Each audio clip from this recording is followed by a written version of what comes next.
In November of 2023, the Swell Pod took a 10-day journey across 5 states, traveling 3,580 miles with one challenge in mind. And that challenge was to interview 100 pleasantly rebellious humans to uncover deep truths about what it takes to create something that has never existed before, challenge the status quo, maybe even change the world. This is the Kiln Road Trip, created and produced by the Swell Pod. In partnership with Kiln, Moterra Camper Vans, and sponsored by Taurus. I'm Spencer McKeown. And I'm Josh Taylor, and together we're the co-hosts of the Swell Pod and your guides on the Kiln Road Trip. Follow along on the journey. Be sure to subscribe to the podcast, follow the Swell Pod on social media, and subscribe to your YouTube channel at, you guessed it, the Swell Pod. This is interview 54 of the Kiln Road Trip, and today we're at Kiln Boulder in Colorado talking with Erin Pfeifer. Erin is the co-founder and head of product at Lead Belay. Lead Belay is revolutionizing the way people grow as leaders. Their transformative 9-week program is designed to fit the budgets, schedules, and lifestyles of busy emerging managers like you. Embark on your leadership journey today and gain the confidence, skills, and insights you need to address your greatest challenges. Thank you for tuning in to today's episode. We hope you enjoy. Well, Erin, have I said it right? Yes. Erin, thank you for coming and spending time with the Swell Pod and the part of the Kiln Road Trip, and for being one of the 100. I'm so excited to be here. Thanks for having me. So let's kick it off, and if you can let our audience know your name and what you do and what you're passionate about, we'll go from there. Sure. My name is Erin Pfeifer. What I do is everything. No, I'm a small startup, so we do a lot of everything. I create a safe space and I listen to people. That's primarily what I do in a lot of different ways for my work. Yeah. Through user experience and product design. We do a leadership development company. So yeah, we saw an opportunity in the world for better leadership development. And so my company is offering an alternative to that. So I'm really passionate about having a world that's just better. Yeah. Like, don't want to complain, but there's a lot of opportunities out there for this world to be better, and that could definitely be helped through leadership. And yeah, that's kind of what I do. That's very good. Tell me the name of the company. It's called Lead Belay. Lead Belay. It's like a climbing term? Belay? Yes. Yeah. I branded, I named and branded the whole company because everyone does everything. So yeah, Lead Belay. Do you guys climb at all? A little bit. Me too. I'm not, everyone thinks I'm a climber because I named it that. It's not. It's like I dabble, but we're in Boulder. So I want to be clear. Yeah. I don't do those flat irons. But one thing that's cool about belaying and the little bit that I've done is that you are propelling someone, you're helping them, you're shouting beta at them, you're giving them encouragement if they want it. And you're holding that rope so they could be safe to fall. And that's at first what our company does for our participants. But then the whole idea of leadership development is like, hand off that rope.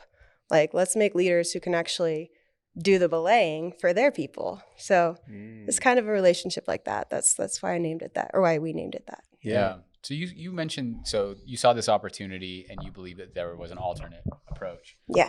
Can you explain what that means? What is the alternate approach? Sure. How are you approaching leadership development? Sure. I'd always prefer to come at things from a positive angle, but the truth is to describe product market fit, you sometimes got to say what didn't work. Yeah. And what didn't work is the price of a lot of leadership development these days. The good programs out there, they can be extremely cost prohibitive and not lifestyle friendly. And we're all pulled in a billion directions. So it's great if your company, if you're one of the select few that got chosen to go to wherever for a week and abandon the rest of your life, like that's great. But that's not everyone's reality. And our world could use better leaders. So we decided to make it more attainable for other people. And so by that, I mean, let's make it a reasonable. So first of all, let's just take some learning principles. We can't absorb everything at once. We've all studied for the SATs. This is not a fun way to do it. So our program, we kind of have it built in over weeks, like 2 to 3 hours a week of commitment. Another thing that humans don't do well is clicking on screens and obtaining information. We learn better when we're in a small group of peers that we feel psychologically safe with. So that's another big tenet of our program, is making intentional small groups of people that have just enough in common but enough not in common to challenge each other and share different experiences. And then we have a guide. We call them guides because of like the outdoorsy theme. They're the facilitator, and they truly like guide the conversation. They don't preach. They're not there to teach. They're there to guide everyone, co-teaching each other. And so we teach it differently. The instructional design is completely different. The format is different. You're in a small group of peers. You're doing a little bit of work on the side with yourself, or like doing it in the real world, exercising with your team, different activities, introspection, reflection, all these things are really powerful. So we do a lot of blended things like that so when we come together for a weekly meeting, our groups meet once. Well, this is our first product. We recently released a new product I'm very excited about. But our first product was 9 weeks. And you meet once a week for 60 to 90 minutes with your small group. And your small group is intentionally created because you took a very short leadership assessment. That's not about how good you are. All that matters is you care about being a good leader. Yeah. But we want to find those dynamic personalities and like figure out how to not have all type A's in the room, things like that. So we're taking a different approach on it and hoping that people come out of it, knowing people are coming out of it, which is awesome, with a whole new skill set and level of confidence, and frankly, a level of empathy that makes them better listeners and better leaders. So, yeah. Have you ever heard the phrase, people don't quit their jobs, they quit their bosses? Oh, absolutely. Yeah. We're finding that to be super true. Yeah. That's great. Yeah. So you just kind of teased this idea that you also just released a second product. Mm-hmm. Do you want to talk about that? I'd love to. So we had a strong suspicion. Of course, you always do product fit research. Like you just want to make sure everything is working before you put out a product. But based on the way that the founder and I met, we had a suspicion there was a need for this, and we learned more about that audience and their needs. We put out something that's working. We're really excited about it. What we learned is that So I'm sorry, I should back up. Our audience is primarily new and emerging managers across any industry, and all industries. And we've got every industry, which is amazing because we need, I don't know if you guys have listened to the news lately, but we need better managers. Yeah. We need better leaders out there. We feel it. Right. So we knew that was a fit, and it's been working. And then we found out a great part of this program is including the people around you, whether that's peers or your direct reports or the people, quote unquote, above you. How can we make sure they're engaged in your growth and leadership? They need to know that you're doing this program. They need to know, especially if you're like a consultant doing billable hours, that you're putting in this time, this effort. And we want to make sure they know how to mentor you if that's their job. So we started talking to some of these managers of managers and learning, well, good golly, they want to grow too. And they have different needs, but some of them are the same. Mm-hmm. And it's possible that level of leadership has already, sometimes you have to unteach things.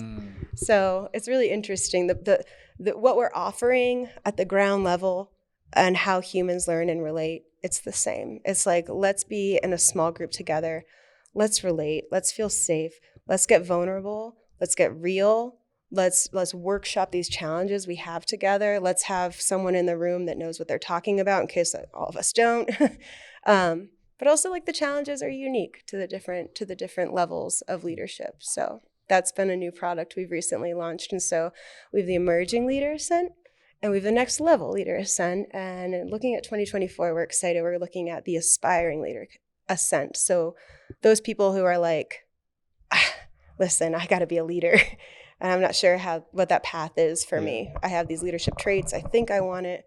So we're kind of hitting it in both directions. Yeah, that's interesting. Incredible. Sometimes I think we've had this conversation before. Leaders, you see these posts where you say, "Oh, those bad leaders, those leaders over there that are bad leaders." But actually, it actually applies to just all of us. We're all bad leaders at times. Yes, there are some exceptions where they're just ridiculously bad. But actually, we all have moments where we're not great, and so we need the effective training, effective facilitation. We've had someone on actually from Campfire, didn't we? Yeah. It was all about facilitating those types of great conversations. But it sounds like you're going to have multiple products, but you've got a second one and now a third one. What Coming up, what prompted your founder to start this project, and what led up to it? Do you know? Yeah, can you share that? I would love to speak about that. I also just want to touch really quickly on what you just said, Yeah. which is, I believe we're a company that believes people are innately good. And so I think that's another thing is that, especially for that new to emerging leader audience, our first product, the Emerging Leader Ascent, if you've been managing for one day up to, let's say 4 years, that's sort of like the new and emerging place. There's a lot of insecurity there, and there's a lot of like lack of confidence, and these people genuinely so badly want to not repeat the bad traits or the less desirable traits of managers. So I just really love that about our participants and the people that are in the program, because they genuinely want to be better. And so that's very exciting when people want to be, when people are eager and active and like engaged, it's just like, oh, this is amazing. So as a user experience oriented person, I just had to throw that out there. So to come back to your question, how this all came about, the founder, this is his brainchild. He had been working at a company in Golden, actually, that had done like very large leadership development programs for very, very large organizations. Some of them were simulations, and it was wonderful. I actually met him there as a contractor. I was doing research, UX research and product design, and we just clicked really, really well. And he hit me up in January of 2020, of all times, and said, hey, I think we're missing an audience here. I think, like I said earlier, this isn't necessarily, these people aren't being selected by their companies, or it's not attainable for them, or it's not lifestyle friendly. New and emerging millennial managers need help. They want help. And so that was really, really exciting for me as an emerging millennial manager. and I just had so much respect for him. So this was a passion project of his. And so he actually left his other company to start this one. And that's sort of where it all began, was a hunch that he had that was backed by a fair amount of data already. So he just saw an opportunity and it was an amazing opportunity, but I believe the other part of it is a deeply empathetic person that when someone has a deep desire to do something and just needs support, he wants to offer that. So that's how we started. Yeah. Thank you for that. So what you're building now, I'm wondering, are there any kind of major challenges that you're trying to tackle? None at all. No, it's been really easy.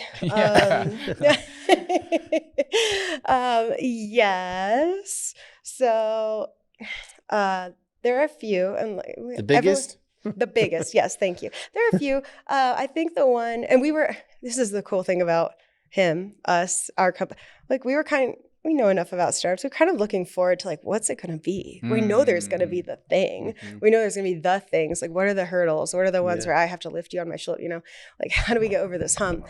The one that I think that was the most unexpected for us is we weren't quite sure if we were going to be like straight B2C. Like, oh, you're on LinkedIn and you just got promoted and you see this company that you're feeling a little insecure about your ability to have difficult conversations with your new direct reports because your new direct reports were your best friends yesterday. Things like that. So it was like, is it B2C? But one of the magic pieces of, I think, our product is that these small groups are about 5 to 6 people, and then the professional coach. Those 5 to 6 people are not from the same organization because we have to have psychological safety. So you need to be able to speak frankly and have that like level of like NDA trust, which is just, I really value that and we stand by that. And so I think one of the challenges for us was finding that critical mass of participants. So rather than plucking one by one, like, please find our ads, come in, like we're an unrecognized brand, we're brand new. We've gone more like B2B to C. So like finding larger organizations that consistently promote managers that maybe have some internal training, but know that people benefit from meeting other people from other organizations with other challenges. So that was a challenge, was realizing that if we go B2B, everyone's going to be from the same organization. So let's get enough large organizations or any size organizations so we can create these 5 to 6 person groups that are not, everyone from the same org, because that's just not going to work out. Yeah, that makes sense. Yeah.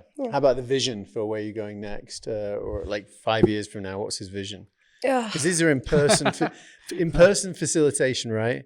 Yeah. Yes. And, is it virtual? Is it technology to help? I don't know. Is there anything? It doesn't matter if there's not at this stage, because you're really at the starting point, right? Right. Well, I mean, well, not more. Yeah. No, you're totally right. And I think one of the things that has been a real blessing is that the original idea and framework, again, recognizing that specifically millennial emerging managers, which was the first vision and audience for our product, regardless of COVID, they weren't going to, I'm not going to drive from Boulder to Denver once a week. Like, I just don't want to unless I have to for work. So we were already going to be a remote company, like a remote experience. And so that was another challenge. And you can talk to Mark Zuckerberg on your way out about about how to make people connect digitally and have true connection. Yeah. Honestly, that hasn't been as big of a challenge as we thought based on our user research. We have a whole entire meeting. I hope people aren't watching this because it's like fun when it's a surprise, but we have a whole meeting about making rapid relationship building. Yeah. And we just use humor. Not just humor. We use a few psychological tools that are not manipulative, but are helpful for breaking cognitive biases and letting down our guard. So it's like super, super special. And I think it's one. Anyway, sorry, get back on track here. So our vision, given that we are relatively new and that we weren't able to quite reach the trajectory we want to do to starting in January. Who starts a company in January 2020? It's the worst idea ever. We didn't know. Our vision moving forward is... Before we get into the rest of the episode, we want to thank the partners and sponsors who made the Kiln Road Trip possible. The Kiln Road Trip is brought to you by Kiln. Kiln is a boutique co-working and flex office community with 13 locations in 6 states across the West, dedicated to providing innovative workspaces that empower your team to thrive. Whether you're a solo visionary or an enterprise-level team of up to 100, Kiln transcends being merely a place to work. It's a hub for learning and connecting with like-minded professionals that will make you and your team love where you work. And if you haven't stepped foot inside a kiln yet, you really need to. On this road trip, we visited every single location, and trust us when we say once you see these beautifully designed spaces, meet the talented team, and connect with fellow members, you won't want to work anywhere else. Locations include Utah, Colorado, Idaho, Oregon, California, and Arizona. And they're growing too, with multiple locations set to open in 2024. Yeah, so be sure to check out the kiln locations nearest you by booking a tour at kiln.com and answer SWELL in the question, how did you hear about us? Once you complete the tour, you'll be entered into a competition where you could win a 1-year membership, their club membership at Kiln. Yep, you heard that. That's kiln.com, book a tour, and be sure to mention SWELL in the question, how did you hear about us? The Kiln Road Trip is also brought to you by Moterra Campervans, a luxury campervan rental company for iconic road trips. Their top-of-the-line vans are available at 7 locations located near America's best outdoor adventure destinations. They have consistently earned the highest customer ratings in the industry, making Moterra Campervans your gateway to adventure without sacrificing on comfort or service. That's true, and initially we wanted to take this journey in a 1960s VW bus, but thankfully we found Moterra instead. With 3 van options, we took the Pop Top Classic, which sleeps 4 and is best for those who want to maximize floor space and storage. This was critical for us because it needed to sleep the entire crew, we needed space to edit, and we were traveling with large amounts of equipment, luggage, and other goodies that we picked up along the way. And this van took us through all 3,580 miles of the trip. Super comfortable and sweet to drive. And actually, Moterra offers fully planned itineraries if you'd rather leave the planning to someone else. Visit gomoterra.com/swell. That's gomoterra.com/swell. This episode is also brought to you by Taurus. Taurus is leading the charge in home energy storage. Taurus makes it easy to achieve energy independence and a greener tomorrow. The Taurus station provides everything you need to generate clean power, efficiently store electricity, and easily manage your energy use. And installing a Taurus station offers plenty of benefits, including save money on your electricity bill, also ensure energy security with backup power during outages, reduce carbon emissions with renewables. You can also automate EV charging and HVAC systems with 100% renewables. And enjoy unrivaled system monitoring and support. If you like the sound of those benefits, get a quote to build your Taurus station in less than 30 seconds. Super easy at taurus.co. That's TORUS.co. Now, let's get back to the episode. We're just so in the day-to-day of things that we do have a product roadmap and a strategic plan, but so much of it is like what you're learning as you go. So like we didn't know until last year when we had to we realized people were enrolling in the program that were like, well, you have way too much management experience. Not too much, like you're always, you want to grow and there isn't something available to you. Like, well, let's make something available to you. You just happen like, if you were to be in this group, you're going to have a very different experience perspective and it almost be like you're mentoring them. We want to make sure you're getting stuff. So I think we're just learning as we go. I think the next we really just want to scale is what we want to do. We've recently been able to create these small groups. We've been able to create enough of them to have the sustainability. We want more dynamic companies in there. And we also, I mean, personally, as like a user experience person, like another thing I would like is stability and the facility. So all of our facilitators are amazing. But they're so great, but they don't get a lot of guidance. We give them guides.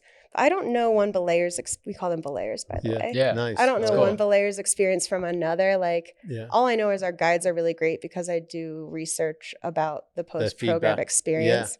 But I don't know how different their facilitating is. So having a little more like structure. Scaling that consistent quality as you go bigger. Yes. And then of course, data collection. Because if you ever tried to show results of leadership development, because that stuff takes a long time. It's very hard. It's funny because everyone in this room has got a product and design and product management leadership perspective, by the way, in this room. Oh, good. We've got product designers and product managers and leaders. You're good. It's okay. You're good. I turned it off. Yeah, it's okay. I love it. Jurassic Park? This is my favorite movie. Yeah. Sorry, I'm so okay. Love Jurassic Park. Professional. All right. Can we fit in two? Yeah, real quick. I know that we've got. talked so go for much. it. No, it's good. Perfect. I want to we want to ask, like, what is Kiln's role in what you're building? What is it meant to you? I guess my sanity, and I don't mean that from the stress of the job. I mean that because I chose when I moved out here from Ohio 8 years ago to live between Boulder and Nederland, and that means I live at 9,000 feet, about. On a good day, 20 minutes from Boulder, which is exactly what I wanted. Yeah. Like, I see deer, I see trees, like, I've never heard a siren. It's great. But that can get really lonely. Yeah. And if you're in your head all the time, or you don't have that, like, human energy around you, or just relationships, we're a small company. We're all online. So it's a really important balance. And while the coffee shops around here are amazing, they just don't have what I need. So Kiln has provided this, like, it's just, I have in other co-working spaces in the area. And while I won't mention them because they're all wonderful, Kiln has provided this amazing space. Like, and I mean physically, UX again, like, I need sunlight, I need plants, I need positive energy. I need sparkling water. Like, these are my basics. And I have all that here. And then they also have these, like, things thrown in where I can, like, jump into a yoga class at this specific spot, which is amazing, or join a happy hour, or just meet someone at the printer and be like, here's why I'm printing a color printer. I usually don't print a lot, like, it's just been like a nice exchange of energy and ideas that I get from my company, but that, like, is really meaningful in a physical space, because we're not isolated creatures. We really have to. My cats are great and the deer are great, but it's not enough. You need a kiln in your life, and that was a great answer. Kiln was folk. A really good answer. My kiln folk. Kiln folk. That's good. I haven't heard that yet. We do have one last question too, and it's around. We ask everybody this question. What do you think it takes to create a movement? So, or create something that's never existed before? A Gen Z influence. No, I don't know. To create a movement that hasn't existed before. I mean, well, I think it takes something similar to leadership. And those tenets that I think sometimes get, so, like, you guys know, especially talking about what we've talked about, safety, psychological safety, communication, and alignment, really do just create magic. And so while that might sound really basic, sometimes part of what we need to learn for whatever we want to do is the basics. So I would say what creates a movement is feeling aligned with the other people that you think you, and understanding through quality communication that we're speaking the same, not same language, you know what I mean? Like we're after the same thing, we're looking at the same change.